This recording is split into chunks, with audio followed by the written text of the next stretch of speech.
June 4th, 2020. 7 people are about to sit down for dinner in rural Alabama.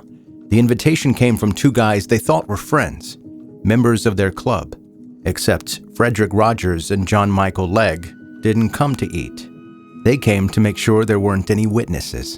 And when deputies arrived at that house on Toluca Road, they found bodies in the garage, bodies in the living room, and a fire that was supposed to make it all disappear. It didn't.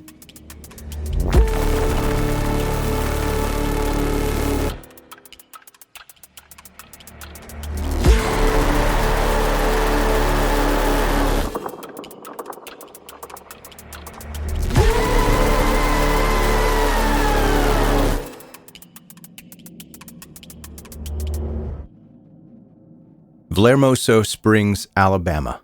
Morgan County. Rural. Quiet. About 20 miles south of Huntsville.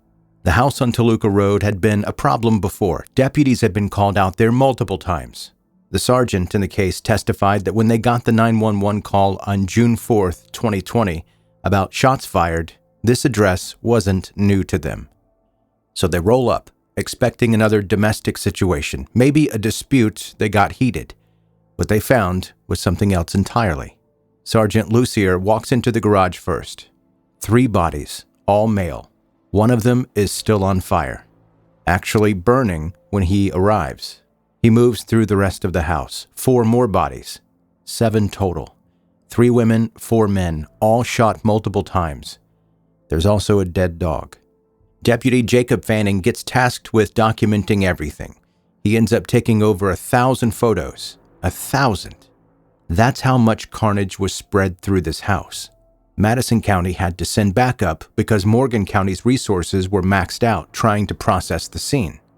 District Attorney Scott Anderson would later call this the most significant crime ever committed in Morgan County's history. And these are people who've seen their share of bad things. Rogers and Legg didn't stop at just shooting everyone. They also set the house on fire. A calculated move to destroy evidence, which tells you everything about how they were thinking. This wasn't rage. This wasn't a fight that got out of control. They brought accelerant. They planned cleanup. The fire didn't work, obviously, because we know about all of this. But trying shows you the premeditation. They knew what they were doing would require covering up. The victims ranged from 17 to 45 years old. Tammy Muzzy was 45. Emily Payne was 21. Roger Lee Jones Jr. was 19. Jeremy Roberts was 31. William Hodgkin was 18. James Benford was 22. And Dakota Green was just 17. They came from Valhermoso Springs, Decatur, Athens, Somerville. Some lived in that house. Others were just visiting. They were connected through this social circle that centered around drugs and a group calling themselves the 7 Deadly Sins. At least 3 of the dead were members of this so-called club. The others were friends, family, people who happened to be there that night. Sheriff Ron Puckett made it clear what the 7 Deadly Sins actually was. Not some established criminal organization, not a biker gang with chapters and bylaws, just a local club. Kids playing pretend. And what were they pretending to be? Members of Sons of Anarchy. Frederic Rogers told FBI agents that he and John Michael Legg started the 7 Deadly Sins after really getting into that show. Sons of Anarchy is fiction. It's a drama about an outlaw motorcycle club in California where loyalty is everything and breaking club rules gets you killed. Rogers and Legg watched that show and decided that they wanted that life in rural Alabama over some drugs and guns. Here's what's terrifying about adopting a fictional code of conduct. It gives you permission to do things no rational person would justify. You're not just some guy dealing drugs anymore. You're living by outlaw rules. And outlaw rules say certain violations demand certain responses, even when those violations are completely trivial. The murders happened because of an argument over stolen guns and drugs. Someone took something from Rogers and Legg, or at least they thought someone did. But here's where social media enters the story. One of the victims posted photos of those guns and drugs online, put them on Facebook for everyone to see. Rogers and Legg lost it. To them, this was more than just ordinary disrespect. It was exposure. It threatened to bring law enforcement down on them. It made them look weak in front of whoever they thought was watching it. It violated their imaginary outlaw code.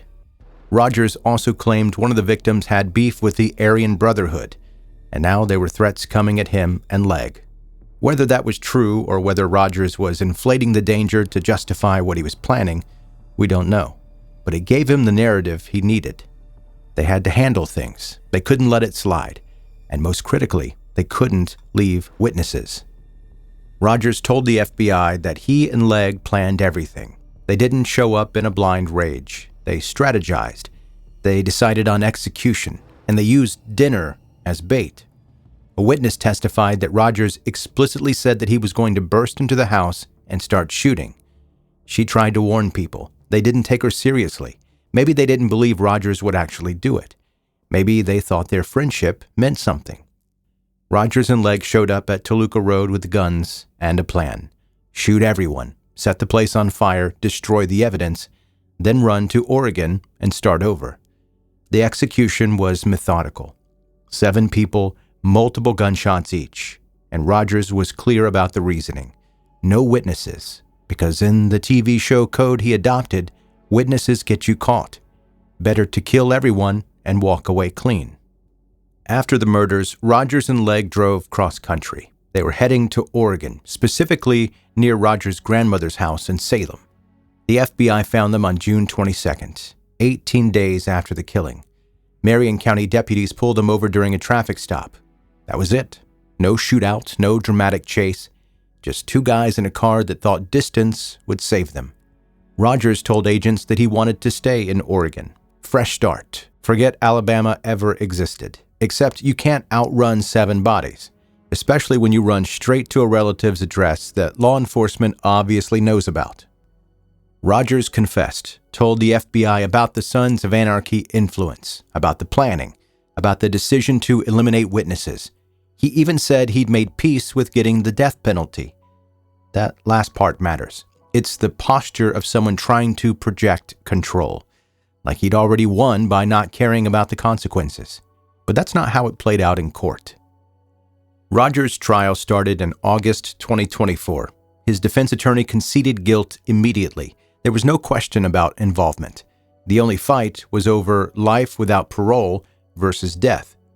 The jury sat through hours of graphic evidence, crime scene photos showing partially burned bodies, autopsy pictures, ballistic analysis, testimony from first responders who walked into that nightmare.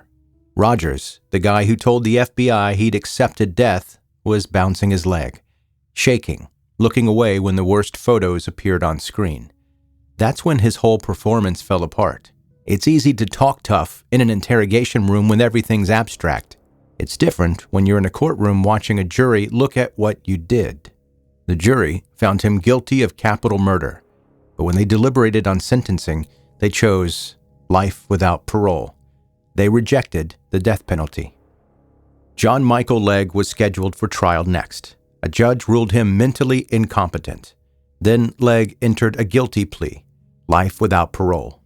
District Attorney Scott Anderson explained it simply.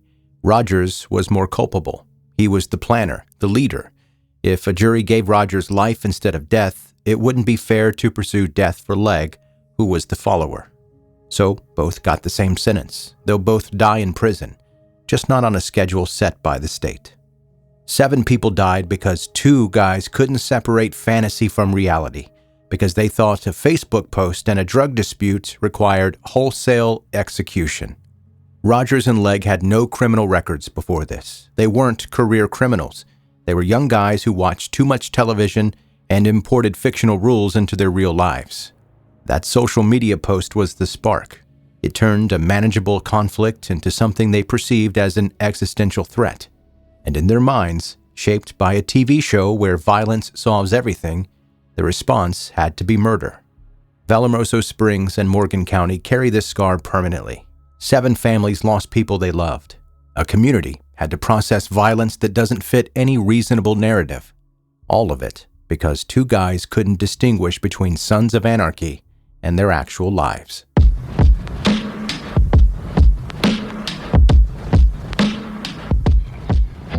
Thanks for listening to 10-Minute Murder, bingeable true crime stories. I'm Joe, I'm the host, and let's get to a couple of emails. First one, subject, crime show logic question. Hey Joe, why do TV detectives always whisper, "I've got a bad feeling about this," right before doing the dumbest thing possible? Real detectives must cringe watching that stuff. Wondering your take on it. Mara in Lynchburg, Virginia. And I tell you what, Mara, I can't give you a detective point of view because I'm not a detective. I just play one on a podcast. But I've had kind of that same feeling, that question, like, why is the dialogue so cheesy at some points? And the answer that I've told myself that it must be, most of us have an internal dialogue. And in a movie, that doesn't exactly work out. You can't think thoughts and then the people watching it hear it. You know what I mean? So they have to say the thing. And sometimes the thing is cheesy. Like sometimes I might be in the middle of doing something and I'm about to do something stupid and I'll just in my brain go, well, this is going to suck. Because I already know the consequence of what I'm about to do, but I do it anyway. So if I was in a movie, I would just say that out loud. Anyway, I hope that answers your question or makes sense in some type of way. All right, next email. Subject, thought you'd want to hear this. Joe, I recommended your podcast to my sister and she texted me, quote, "This guy explains murder like a frustrated librarian." And I took that as a compliment for you. Vince in Peoria, Illinois. Vince, I'll take it. I'll definitely take that as a compliment. I appreciate the email. And hey, if you're a new listener to this podcast, make sure you subscribe wherever you're listening right now. You can go to 10minutemurder.com, get links to every place you can listen. You can also get my email address there, sign up for the weekly newsletter, check out the murder blog, and a whole lot more. That's at 10minutemurder.com. And that's going to do it. That's your episode for today. Thank you again for listening to 10 Minute Murder. See you next time.